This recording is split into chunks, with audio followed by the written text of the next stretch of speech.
Exercise 25.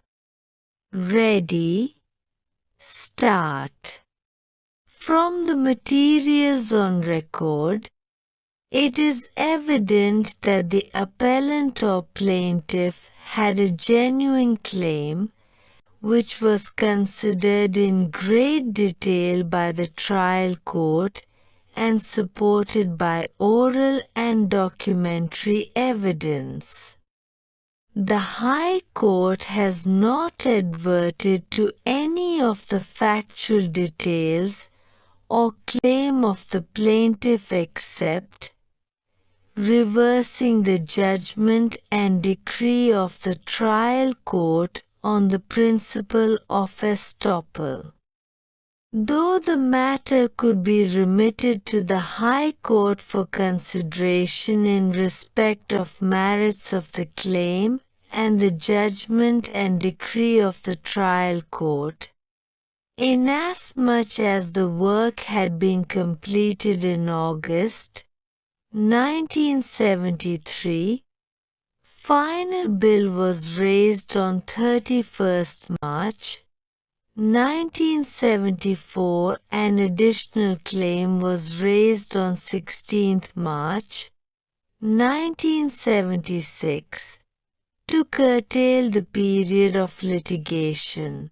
It would be appropriate that this court scrutinize all the issues framed by the trial court, its discussion and ultimate conclusion based on the pleadings and supported by the materials.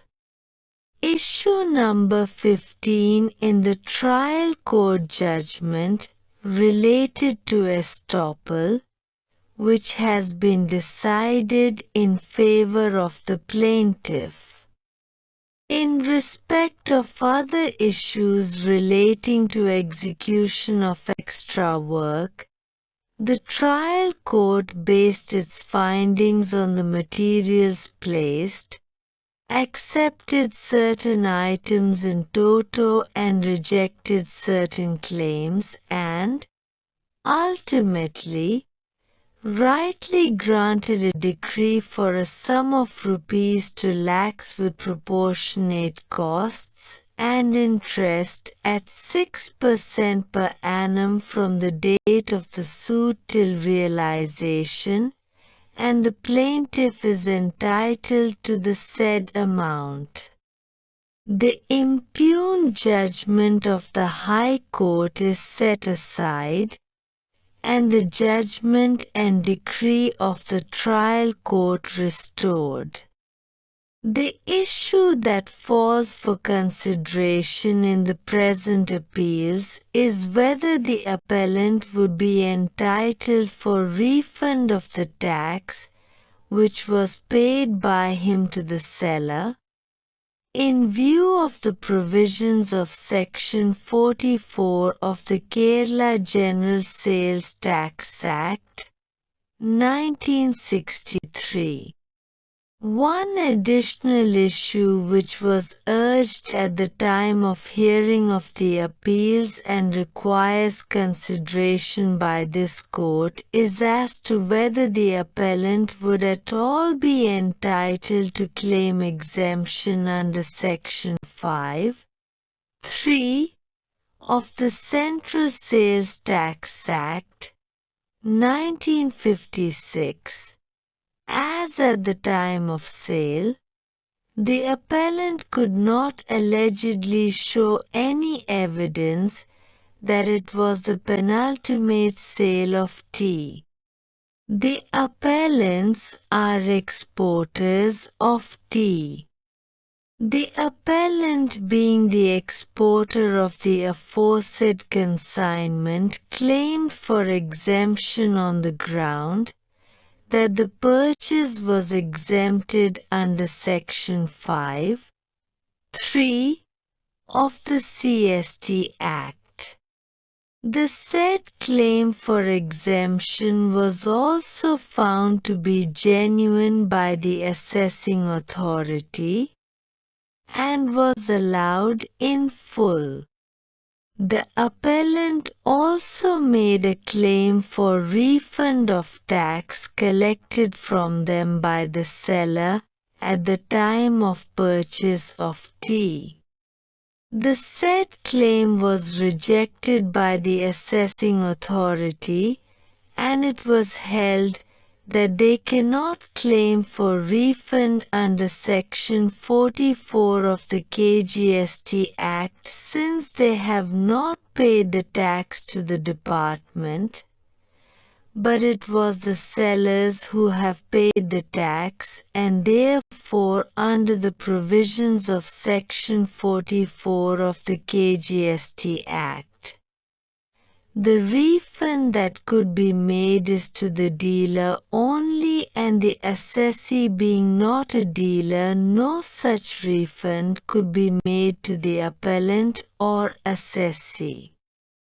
Being aggrieved by the aforesaid order, the appellant filed an appeal before the Deputy Commissioner, Appeals, who considered the contentions of the appellant, and upon going through the records found that there is an observation recorded by the assessing authority that the export sales is pursuant to the prior contract or prior order of the foreign buyers, and also that export sales are supported by bill of lading, export invoices, etc.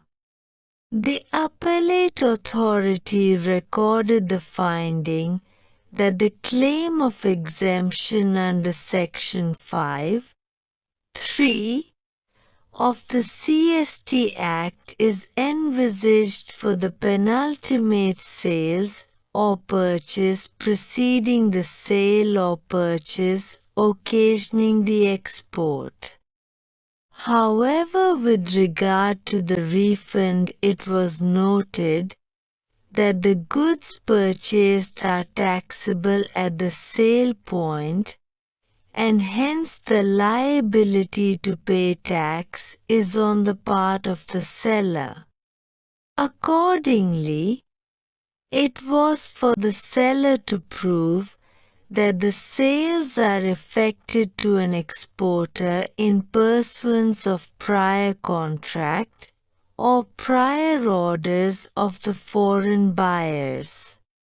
It was held by the appellate authority that since, in the present case, the aforesaid sellers, namely the planters who sold tea to the appellant, and on whom the burden lies to prove before the assessing authority that his sale is for fulfilling an agreement or order of the foreign buyer, had not satisfied those conditions of discharging his burden.